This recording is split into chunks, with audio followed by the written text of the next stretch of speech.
Hey, welcome. This is Garden Fork Radio. My name is Eric. Thanks for tuning in or dialing in or downloading or however you're listening to this.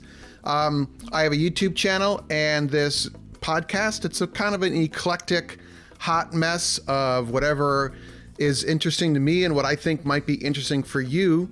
And today my friend Rick is here. We're going to talk about vegetable gardening outside the boundaries of your vegetable garden. Right, sir? I hope so. Good morning, Eric. How are you, my friend? I have no complaints. That's my answer for most people these days. It's a beautiful day out there, and as soon as we finish, I've actually been taking a series of courses while all this stuff is going on. By the way, we figured it out the other day. We could survive without leaving the house pretty much. We will be down to our last can of Vienna sausage in about 7 months. I mean, we have enough food stored in the freezers and canned stuff around here to last for quite a good while. But I'm looking to add to that with the produce of the garden this year. Yeah, the gardening season, our spring has been kind of slow and cold, and then it kind of just went boom. And since we have been working remotely here from the house, I would have thought I got a lot more done in the yard, but your day-to-day work that pays the bills still has to get done. So and at the end of the day, you're kind of wiped out. So yeah. And gardening it can be fun, it can be relaxing, but it can also be hard work. Ability to do this, and I've always said, if hell goes in the handbasket, I'm not really gardening for subsistence right now, but the point is, if things go terribly south, I'm gardening to learn how to garden if I needed to for subsistence. All right. Well, my gardening has been, hey, let's try this and see what happens, and that a lot of that happened this spring, and I wanted to share that with you all, and I thought Rick could share as well. Okay. So I have a raised bed vegetable garden. So do I. There's 6 beds. 2 of them are garlic, and one of them is a flowers only bed, cutting flowers. Mm-hmm. My neighbor is a big dahlia enthusiast who has, and dahlias multiply. They look like sweet potato tubers all kind of gang together to a stem, and you can separate them. Erin from The Impatient Gardener is probably talking back at the podcast right now because I'm mashing this up. Well, but she is a big dahlia expert. Dahlia person, yeah. I mean, but you can tease them apart you let them dry, not quite super dry, but you have to keep them over the winter in your basement, and Erin has many videos on that and blog posts at theimpatientgardener.com. But you can how do you tease a dahlia? Do you say your mother wears army boots? Stop. Oh, all right. You can, imagine a cluster of sweet potatoes with their roots kind of stuck together like a big ball of messed up string, and you can kind of gently pull them apart, and you've essentially created 2 dahlia plants from one, or 3 or 4 dahlia plants from a really big plant. So my neighbor, my friend, gave us some dahlias, and we love them. So this year he gave us more. And so one raised bed is dedicated to dahlia growing because they're beautiful flowers. And then I have tomatoes, sweet potato, peas, lettuces, things like that. But I've been wanting to, first of all, we had some leftover plants. I had some leftover tomato plants. I didn't have anywhere to plant my sunflower seeds, and I had some extra kale seedlings. And I'm thinking, what if I plant it in that kind of brushy area between the tree line of the woods and the grass of the yard? It's always kind of scrubby, and it's full of... oh, yeah. It's got goldenrod, it's got Virginia creeper, it's got briars, like wild blackberries that take over the world. Right. So I had some carpet runners. Is that what it's called? Like a floor mat kind of thing When Charlie Pup had her stroke, she couldn't walk very well on the floor, the wood floors, and so. Okay, yeah. So we just ran these runner. carpet runners everywhere, which I'm not a big fan of. I was trying to make the connection to garden. That lost me for a second, but go ahead. It's okay. You just listen, sir. You know. Well, So I took the carpet runners that I had rolled them up, and I had them in the garage, and I'm like, I'm trying to declutter. And I'm like, I got to get rid of these things. But they're full of yellow Labrador hair. And I didn't quite know what to do with them. But then I realized, I could knock back this weedy, shrubby, grubby area in the early spring and then plant sunflowers here or something else here. So there's several strategic areas where the sun hits the yard even better than it hits the garden, actually, the vegetable garden. I put down those rubbery mats. And then the other day I lifted them up and everything was dead. It was perfect. Okay. So, yeah, you were just, we call it solarizing. You were solarizing the soil so that you sterilize whatever was underneath there, kind of keep the seeds from sprouting too much, kill what was there. Yeah, makes sense. So then I put in some sunflowers and I moved around some other plants, or tomatoes are going to go in now. I have some extra tomatoes. And it was just kind of a fun idea. And then by the porch where we come in and out of the house, there's an area it gets kind of muddy sometimes and the dogs make a mess of it. And there's a high traffic area. And the camera operator got some of these very large, they're called cow pots. They are made out of manure, dried manure. And extending that idea of taking the vegetable garden out of the vegetable garden, we're planting some cherry tomatoes right next to the door in these pots.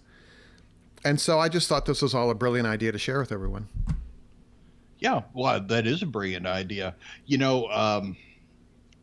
can buy an English garden mix at the blue or the orange store, a big package of it, and spread the whole thing across that space, and you get all kinds of black-eyed Susans and tick seed and different kinds of sunflowers and even some blue things that I don't even know what they are. They look great if you can kind of keep them in one place. I tried it once in our front yard, and it grew too tall for the house and the neighborhood and whatnot. And my neighbors actually thought for a while I was just keeping weeds, but until they bloomed out, and then they were spectacular, just yellow and black, and it was just wonderful everywhere. Is that one of those like straw mats that you buy? It's all rolled up and you just unroll the straw mat and you water it and. You can do that, or you can just buy a package of what they call English garden mix. Oh, like a seed mix in a seed packet. Mm-hmm. Exactly. Oh, I was thinking something different. Oh, well, but that's how I think. I have seen the rollout things. They're pretty. I think they work well, but I think they're pretty expensive. But and the nice thing is, all this stuff. It's not nice for me now because I'm having to grub it out. But it regenerates because it's throwing seeds. But it's also it's attracting birds to your garden, because they're coming for the seeds and eating them and that kind of thing. But it will regenerate itself over time. The thing I've run into is the Virginia creeper and the wild blackberries and some other of those plants send out runners. The Virginia creeper just has these underground vines. And so where I lifted up the rubber mat, when I wanted to dig a trench for the sunflower seeds, I ran into all these rhizomy, rooty systems. Right. And then I laid down cardboard and then wood chips. And then I cut a slot in the cardboard to be my trench, and I trenched through that for the soil. And almost like a day later, the Virginia creeper has creeped around the cardboard and is trying to push out my sunflower seeds. Yeah, that's my nickname, by the way, Virginia creeper. But yeah, that stuff is awfully invasive. It's kind of frightening sometimes. You can hear it grow. It's like kudzu. You're afraid to sleep outdoors at night because, boy, the kudzu gets you around here. But I thought that was just, for me, it was an aha moment to take an area that, normally I just whack it back with with my brush cutter once a year. Right? Usually after I really like goldenrod. I think it's really pretty in the fall. And It is. And I'll cut it back down. But then I thought, well, let's kind of mix it up instead of having the vegetable garden in its proper place. Let's just put it somewhere where there's some sun shining. Well, yeah, I think sun's awfully important. She who must be obeyed is working a little plot, mostly going to be flowers. And she says, well, we need to get out the Roundup. And I said, no, we're not doing Roundup anymore. And you can order online horticultural vinegar. And I think your household vinegar is about 7% acidity. And horticultural vinegar is 30%, 25 to 30% acidity. And you can put it in a sprayer, and it works okay with most sprayers. Doesn't eat up the O-rings and that kind of thing. And it works stupendously. And it's not toxic to humans. And it burns the leaves back, and it kept us from having to use Roundup, which we're really, other than fighting back the what is it called? Leaves of three, leave it be. Poison ivy? Poison ivy. That's it. Other than fighting back the poison ivy, we don't use Roundup at all. Yeah. Oh, it's a thing to avoid. There's actually poison ivy popped up in my yard the other day, and I was like, oh, and it's just a tiny little thing, and if you ignore it, that's a bad thing. Yeah.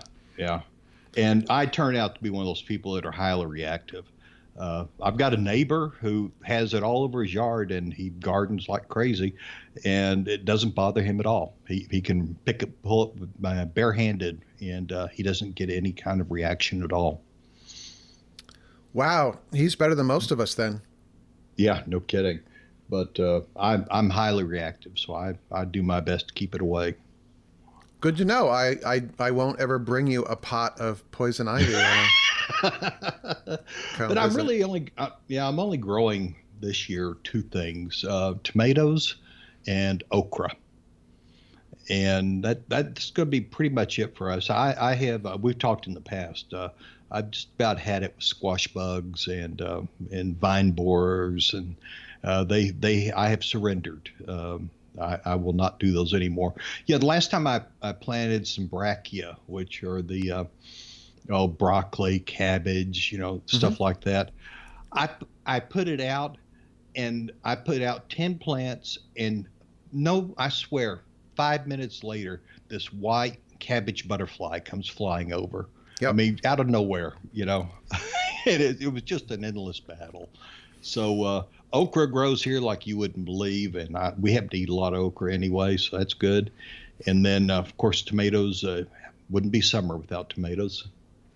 Yeah, I am a big fan of simple, so I'm excited about this idea of I like the Sweet 100 cherry tomato, and the idea of it literally being right outside the kitchen door. I mean, we just eat them out of the garden anyway, but to have even more of them nearby would be a lot of fun. Right. I'll, what's it called? Blanching our tomatoes. When we start to get a lot of them, I'll blanch them, and then which is dropping them in boiling water. The skin splits. You pick them out with a spoon and pull the skin off. And then I'll just drop them in the blender, and we'll do freezer bags full of tomato.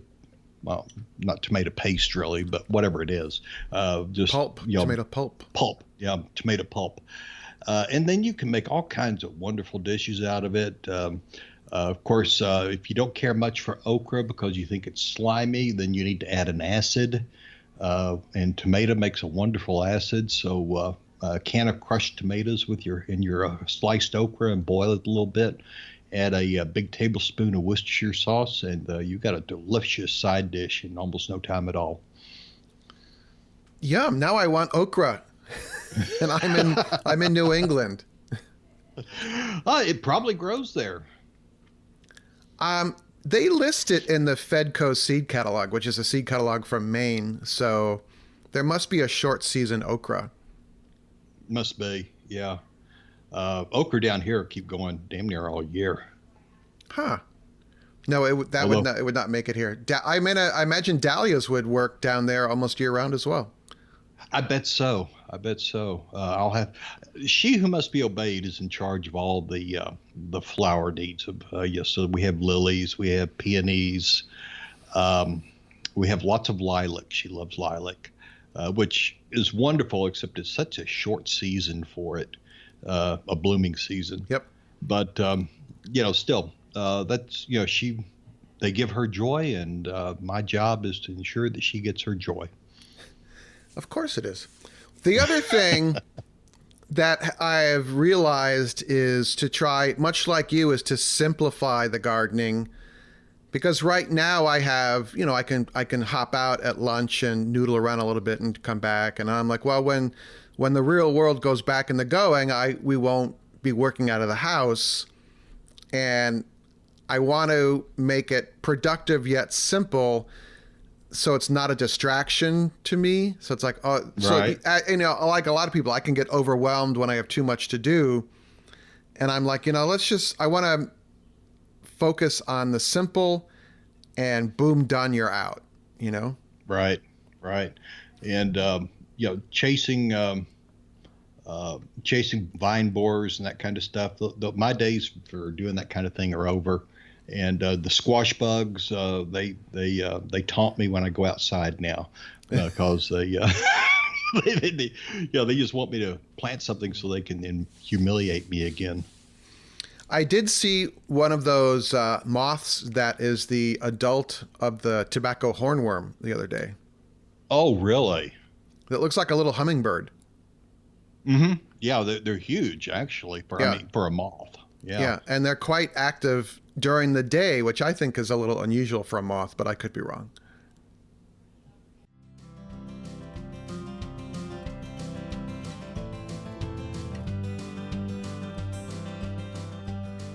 I imagine by now you've heard me talk about the Garden Fork patrons and the pre-show and the after-show, and I thought I'd give you like 30 seconds of what that's all about. Basically, there are people that listen to the show that contribute to the continued production of the show on a monthly basis, kind of like like NPR or PBS, where you sign on for X number of dollars a month. Like I'm a member of PBS, and it's $6 a month, and for that I get access to the older episodes of like Nova and their science and history shows and that kind of thing. With Garden Fork, if you sign on for $5 a month or more, if you have more, that would be quite nice. But if you don't, do not do that. Okay. But for that, I send out just kind of the Mind of Eric kind of emails that also can show up on the app if you get the Patreon app. And also the pre-show and after show when I record a show with other people. Because invariably, Aaron and I, or Will or Rick and I, are talking about something else after the show because we forgot to talk about it in the show. And that's sometimes fun. It's really fun to listen to Rick tell me what I'm doing wrong with the show, but in a good way, because you need feedback like that. But you could also provide that feedback becoming a patron. So that information is in the show notes of today's episode. You can also go to patreon.com/gardenfork for more information about that. All right, so think about that, and we'll go back to the show. See ya.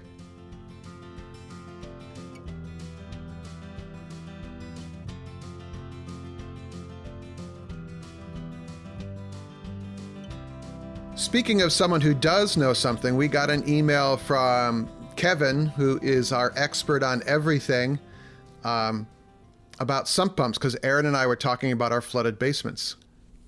Right. I remember that. I feel sorry for both of you. You don't have a basement. I feel sorry for both of you, though. No, I do not have a basement. If I had a basement, it'd be flooded all the time because the groundwater here is, you can dig a 2-foot deep hole, and it will fill overnight. The water table's that high there. Yeah, yeah. We live on an alluvial plain. This used to be part of the outflow of the James River. And so Thomas Jefferson referred to this region as a malarial swamp. And that's about it. All right. I was wondering why you guys didn't have basements. It seems more prevalent in the South to not have basements. And is that why? Because of the water table or sandy soil or? Well, in the South, there's just land is so cheap. It's easier just to build a bigger house on top of the land and cheaper than it is to dig a basement. And that's really why. Growing up, we did not have a basement, but we did have a tornado shelter in the backyard. Yeah, that's a good thing to have. Well, when you have tornadoes, yep. Anyway, we were talking about one of my solutions or preparedness things with the sump pumps. When your sump pump that is piped into place burns out, I suggested this portable sump pump, and it can be an on-demand thing with this float valve.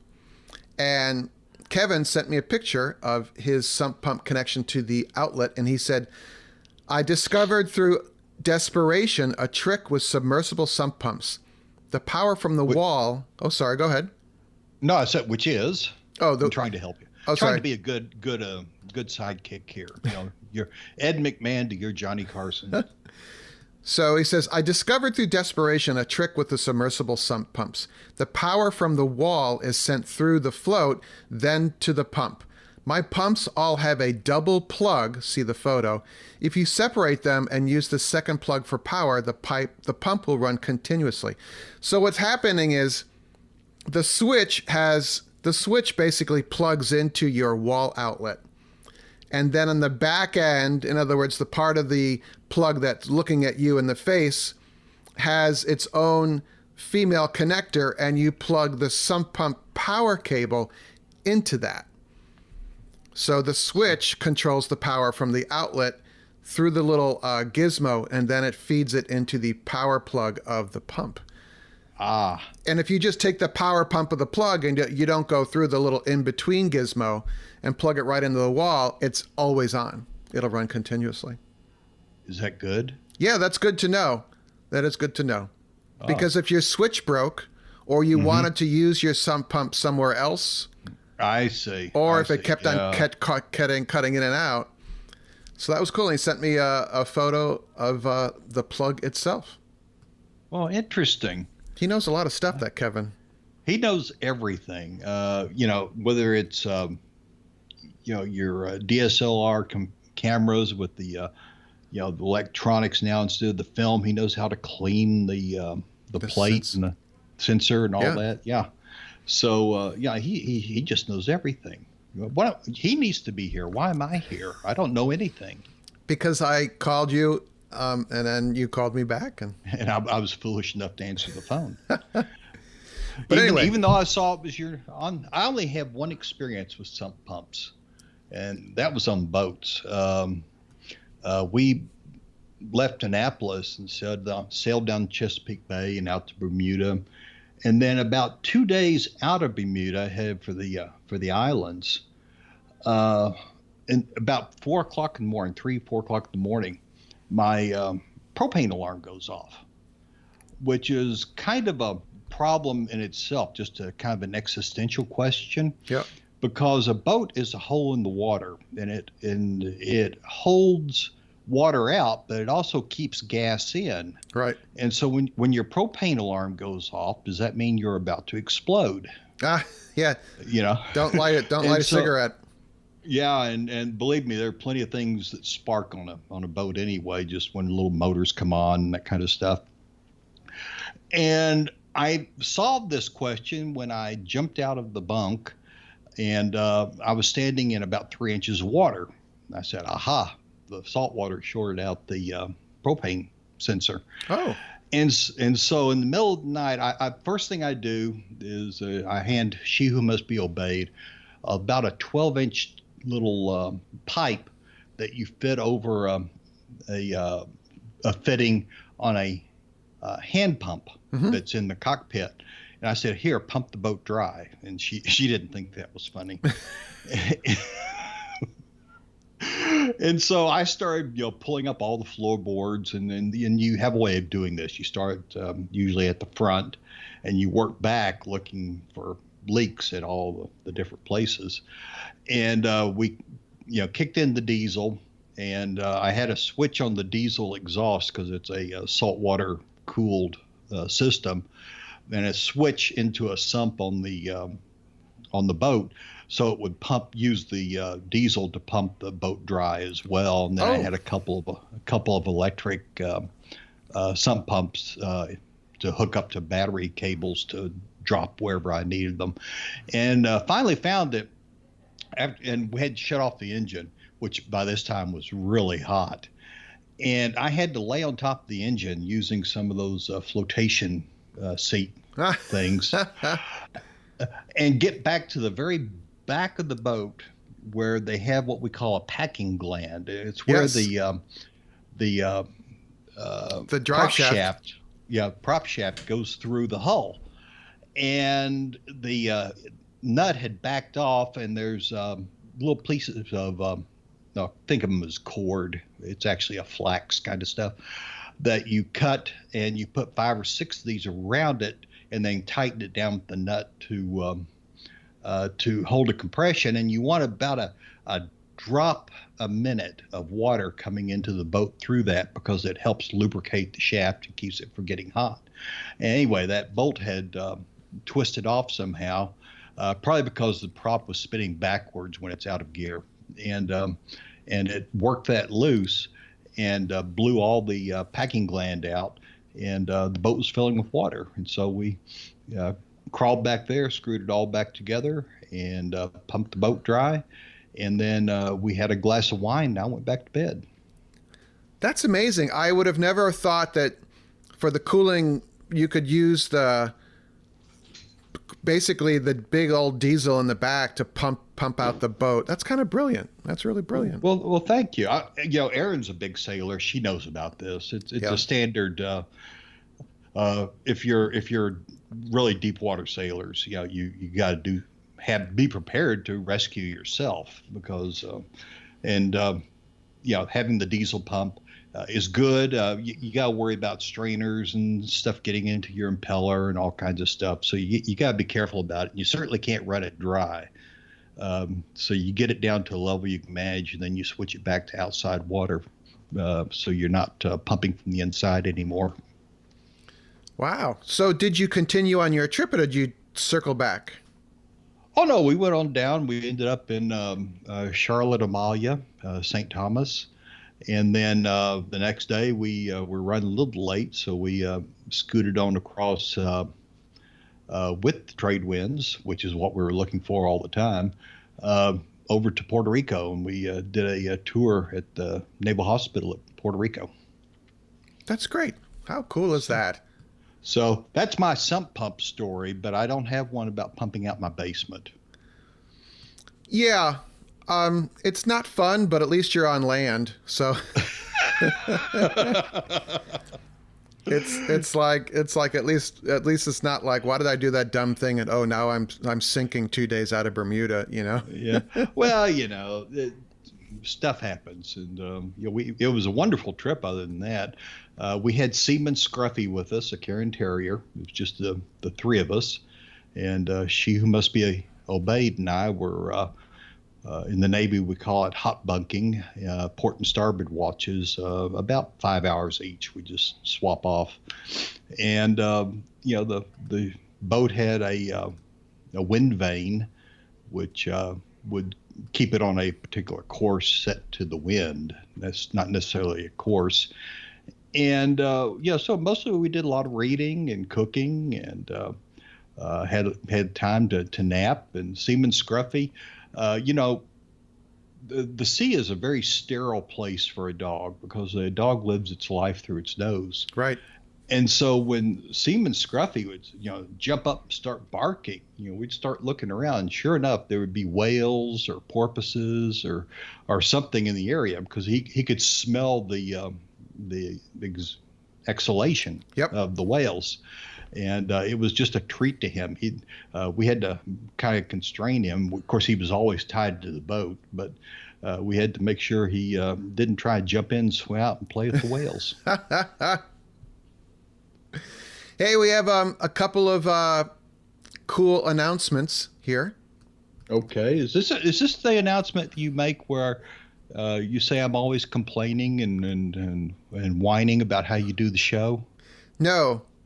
No? That we reserve for the Garden Fork patrons. That's the after show where you take me to task for how I produce the show. So if you all want to hear that, this is a great segue. Garden Fork does have a Patreon page where you can support Garden Fork.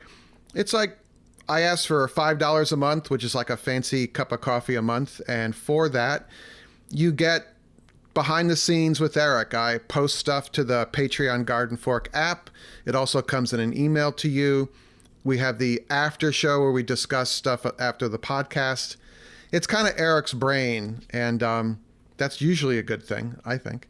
Anyway, we do have a new patron, and his name is Johnny, and he is an enigma to me. I met him online through Eric from the Root Simple podcast, and Johnny has a very thought-provoking blog called Granola Shotgun, and he recently installed. It's a great name for a blog because as soon as I heard it, it's stuck in my head. Yeah. It's one of those, I can't remember what that's called, a word buzz or something in your brain. But anyway, it's called Granola Shotgun, and we were emailing because he just did a DIY solar install with kind of a different twist, and I'm hoping I have to email him and see if he wants to be on the podcast to kind of talk about it. But go to granolashotgun.com and you can see photos of it. And his idea is not to have this giant. I have a 6,000 kilowatt solar array on my roof that has an inverter and it feeds back to the grid, and I got tax benefits from it. He went simple with what I think is a simple battery backup inverter system that was quite inexpensive. So I'll have to get him on to talk about that.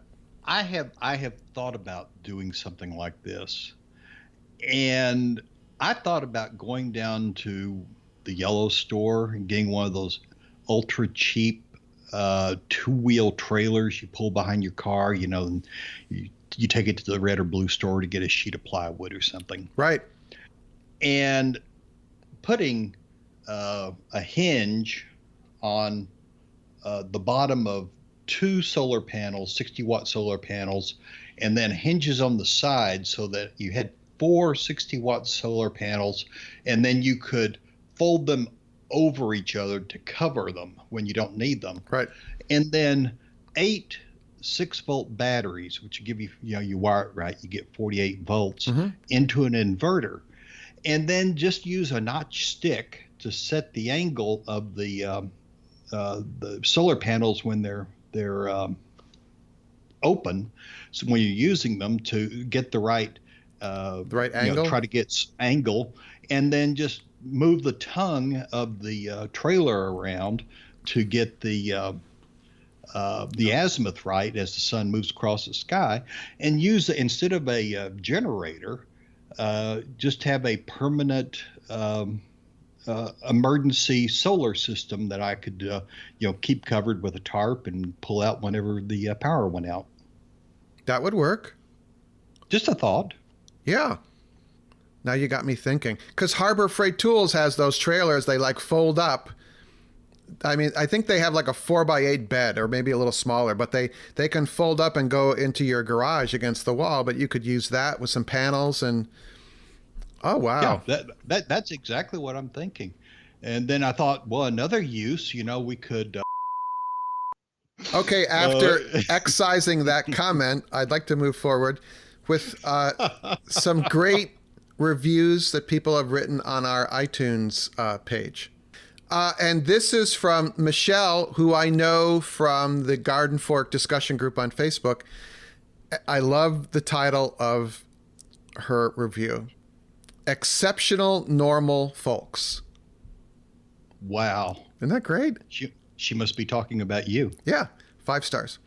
DIY, cooking, gardening, beekeeping, and entertaining. Normal, everyday people research, troubleshoot, and report on the same tasks, projects, and experiences that most all of us encounter at some point in life. There you go. That really sums it up. I don't need to introduce the show anymore. I'm just going to read that. Yeah, that's actually pretty good. Yeah. That and Haphazard DIY, which one of our other supporters came up with, and I'm blanking on her name, who described me that way. But I like that too. Just a haphazard individual. He didn't really. Yeah. Anyway, go ahead. And the next one is from AOG3, and I don't know who that is. That is cryptic, but some people are like that. Good show. I especially like the cooking parts. 5 stars. We have no cooking today. Good show. No. I talked about how to make okra and tomatoes. Oh, there you go. So, yep. I have enjoyed some of the chit-chat between Eric and guests. It can get a little long at times, but it's a podcast, so I have complete control of the length. Yeah, if I were you, I'd play this at about 3x. Yeah, sometimes the show does go long, but I don't really edit it too much because, you can. There's other podcasts that I just bounce out. I'm like, okay, this is not something I want to listen to. But yeah, no, all the better. And thank you for the 5 stars, AOG3. I like that. All right, thank you, Rick. Thanks for taking the time. It's always a pleasure. radio@gardenfork.tv is our address. We want to hear from you. And thank you again for Kevin for his information, and Johnny at Granola Shotgun for his support and triggering our whole solar conversation there. Well, it's good to hear your voice again, my friend. Talk to you later. All right, see y'all. Bye-bye. Garden Fork Radio's executive producer is Jimmy Goots. You can find more information about Jimmy and the custom hollow books he makes at hollowbooks.com. Our theme music is used under license from uniquetracks.com. Other music used in the show is used under license from audioblocks.com.